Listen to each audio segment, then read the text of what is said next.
సమీక్ష యమలోకం డిసెంబర్ 31 రద్దీ నేపథ్యంలో యమలోకం అప్రమత్తమైంది. ఉన్నతాధికారులతో గురువారం యముడు సమీక్ష నిర్వహించారు.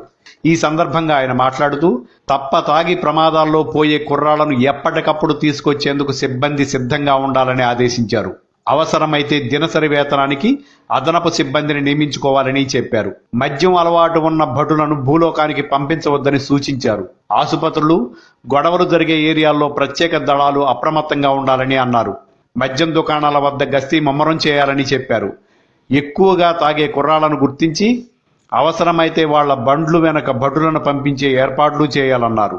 రాత్రి 12 దాటిన తర్వాత భటులకు పనిభారం పెరుగుతుందని, అయినా అలసట చెందకుండా బాధ్యతాయుతంగా వ్యవహరించాలని కోరారు. ఎప్పటికప్పుడు డాక్టర్లతో మాట్లాడి జాబితా సిద్ధం చేయాలన్నారు. ఎంతమందిని తీసుకువచ్చినా ఇబ్బంది లేదని, యమలోకంలో రద్దీకి తగ్గట్టు ఏర్పాట్లు చేశామని చెప్పారు. కుర్రాళ్లు ఎక్కువగా ఉండే అవకాశం ఉన్నందున వారి కోసం ఇంటర్నెట్ సదుపాయం కల్పించామని చెప్పారు. రావటానికి మారం చేసే వాళ్లపై కఠినంగా వ్యవహరించాలన్నారు. గత ఏడాది మందు ఎక్కువై కాలవల్లో పడిపోయిన వారిని కూడా భటులు పొరపాటున తెచ్చి తొక్కిసలాటకు కారణమయ్యారని గుర్తు చేశారు. ఈసారి అలాంటి తప్పిదం జరగకుండా చూడాలని అన్నారు.